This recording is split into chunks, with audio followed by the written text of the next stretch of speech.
Welcome back to Movie Recap. Today I'm gonna show you a 2009 American action thriller film called The Taking of Pelham 123. Spoilers ahead. Sit back, relax, and enjoy the video. The movie begins with a man calling himself Ryder and his accomplices, Bashkin, Emery, and former train operator, Phil Ramos, to hijack Pelham 123, a Subway 6 train of New York City, at 77th Street. While waiting for the train, Ryder patiently waits for the signal, and people to get inside first. Once it arrives, Ryder's accomplices walk separately inside the train, coolly placing themselves near the front door. Later at 1:59 p.m., Ryder drags himself to the train station below 51st Street, wherein his accomplices are inside, waiting for him to make a signal. Afterward, he places himself beside the window of a motorman named Jerry Pollard, and as soon as Jerry calls his attention to move because he can't see where he's going to look on the platform, Ryder suddenly takes out a gun, points out his head. Ryder then orders Jerry to unlock the door immediately, or else Ryder will kill him. Leaving Jerry no choice, he quickly locks the door, and Ryder beats his head to get him unconscious. Once the train door is locked, Phil starts operating the train, and maneuvers it alone, while the rest, including Ryder, patiently wait for their next move. Riding the train below 51st Street, Ryder and his accomplices eventually begin taking their mission. As the train never stops moving, Bashkin follows the conductor, Regina, towards the train's first car. Afterward, Phil orders Jerry to give the cutting key. Meanwhile, the Metropolitan Transportation Authority employee, Walter Garber, working the rail control center as a train dispatcher, suddenly notices the train stop in Pelham 123. So, he asks the operator why the train is at a standstill despite it's all green ahead. Yet, Walter receives no answer from Jerry as Ryder takes him hostage. Then, Phil, on the other hand, walks toward Regina as he gets the cutting key. Uncoupling the train's front car below 51st Street, Ryder and his accomplices finally take the passengers hostage. Afterward, Walter reports in the 42nd Street tower at the control center that he got a train wrong railing on the southbound Lexington Avenue light just north of them. Afterward, Walter announces stopping and staying in station the trains as he calls for Jerry to know what's going on in train 123. However, Walter still receives no response from Jerry, and suddenly, the South Ferry 105 operator reports that he can't get his windshield wiper to turn on. So, Walter answers, saying that there's a circuit breaker right behind him for that. Suddenly, his co-worker begins asking what is happening, but Walter leaves him no answer. Meanwhile, a New York City Transit police officer eventually approaches Phil and Bashkin to know the situation inside the train. But then, Bashkin begins shooting him because the policeman is suspicious, and thinks he might ruin their plan to hijack the train. Suddenly, all the passengers start panicking, making Bashkin air gunshots inside the train to make them stop shouting. Afterward, Ryder's accomplices order the passengers to move against the window. Feared, Phil radios Emery that Bashkin killed a cop. Emery then commands Regina to put the radio on, ordering her to drive the passengers off the train up to the platform. Meanwhile, the police officers make their way toward the train station as all the passengers, who are not in the front car, are released. Then, Bashkin and Phil, on the other hand, walk toward the railroad car where Ryder and Emery are staying with the motorman and other passengers. Afterward, Emery orders Phil to turn the power off from their down. Suddenly, Walter receives a call from Ryder, saying that one car they got is much more manageable than 10 with the workforce he got. Afterward, he puts the radio on Jerry to tell that there are hostages inside the first car.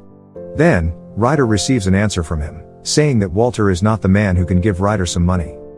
But then, Ryder begins ordering him to get a calculator as they estimate the funds that Ryder wants to have, which is $10 million in cash, and needs to be paid by the mayor within 60 minutes. As Ryder makes a deal, he suddenly begins threatening Walter, saying that every minute he waits past the deadline, he will kill a hostage, and that's a punishment Walter will get for the late fee. Unfortunately, Walter reluctantly negotiates with Ryder despite his struggle to convince the mayor to lend them some funds. Then, after a few minutes, Walter radios Ryder that his men are notifying the mayor already. As they finish their small talk, Phil and Emery, on the other hand, set up internet access in the tunnel. While setting up, Ryder opens his laptop to wait for the internet connection.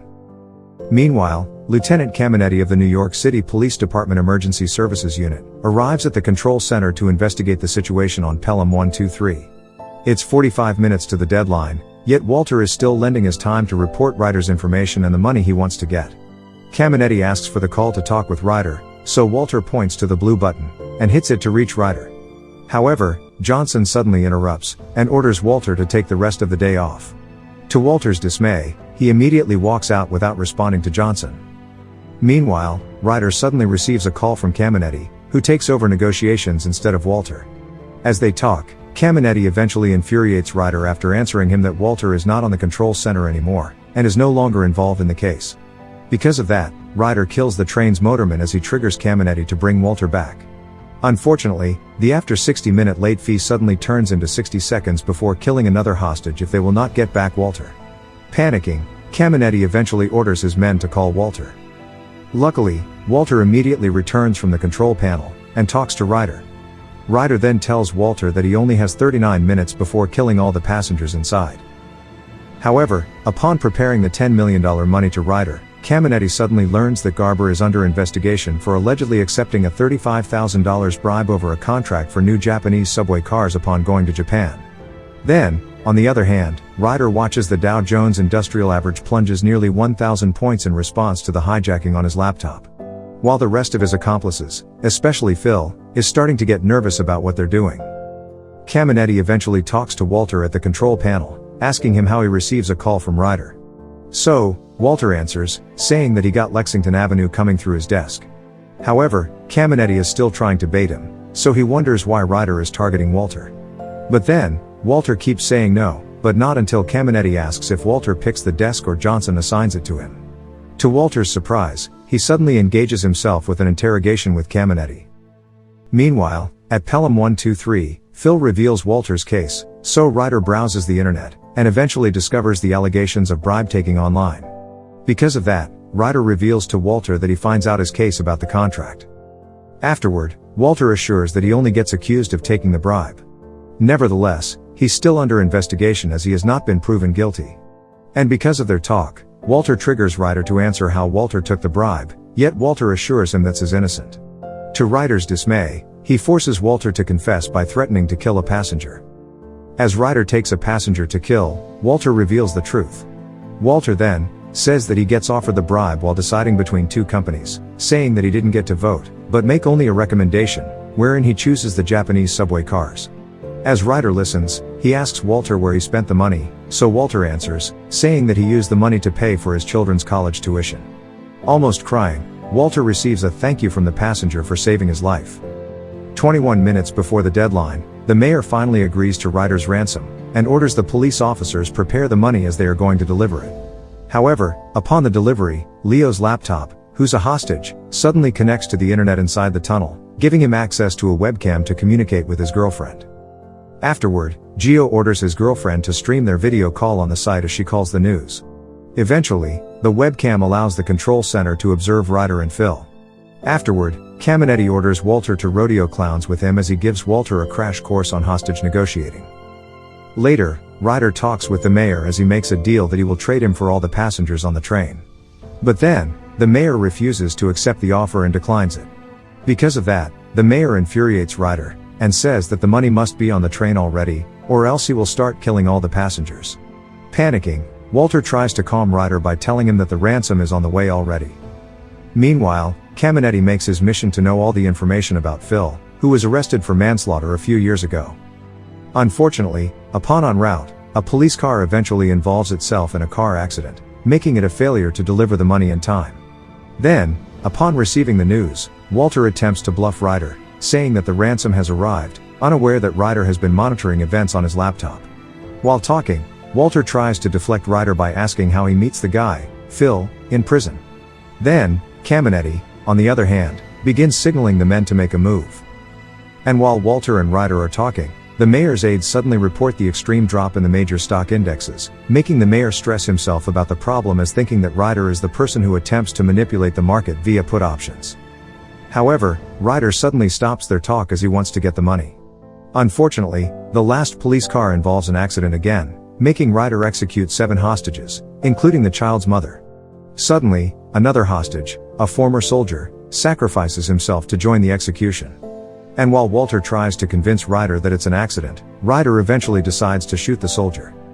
Suddenly, a brief gunfight erupts after an emergency services unit sniper is bitten by a rat, making his weapon discharge, and accidentally killing Phil.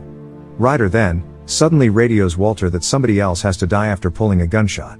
However, upon their conversation, Ryder eventually wants Walter to go down and deliver the money alone, giving him only 7 minutes to transport. Later, Caminetti and Walter drive a helicopter to deliver the money. Then, upon their arrival at the train station, Caminetti makes sure that the police officers have a radio set up for the train.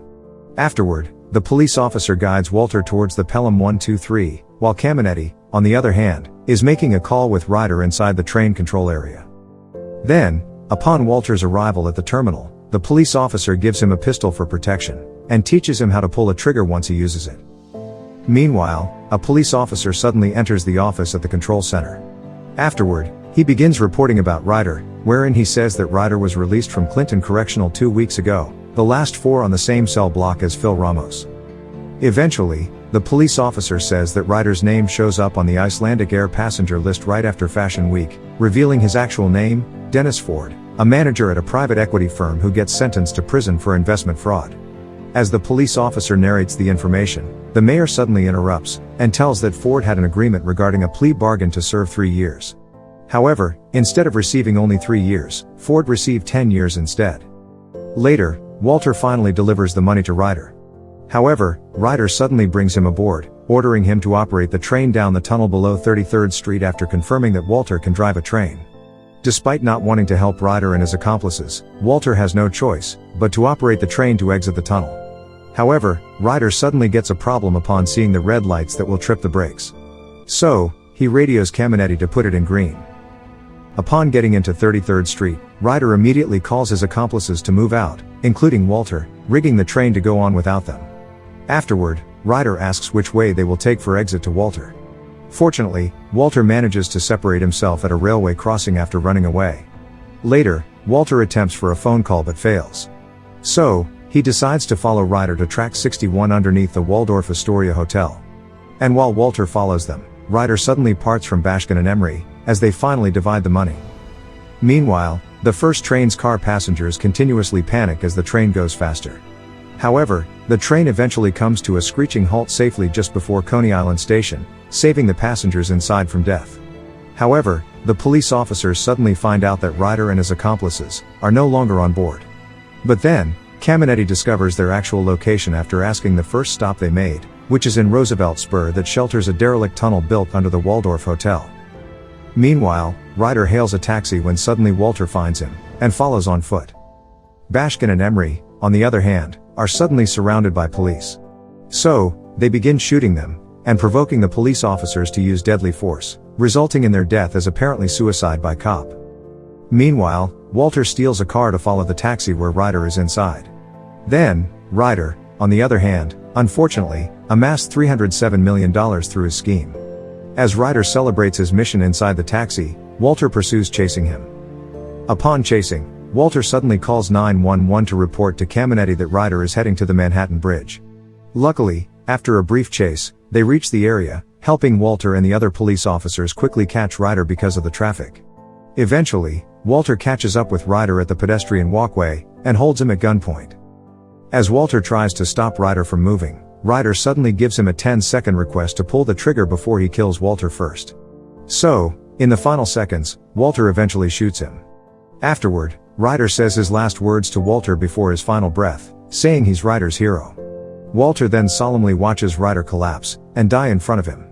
Afterward, he looks to Caminetti from above, who's observing approvingly from a chopper. The movie ends with the mayor thanking Walter on behalf of New York for sacrificing himself to catch the hijackers alone. Afterward, the mayor assures him that tomorrow, the city of New York will go to bat for him over his bribery admission, giving him more assurance that the city has an outstanding batting average. To Walter's surprise, he shakes hands with the mayor to show his appreciation for the compensation. Fortuitously, Walter returns home bringing the groceries, especially the milk, for his wife as he promised her to pick them up before getting home. Thank you for watching. Subscribe for more videos like this to help the channel out. Have a nice day.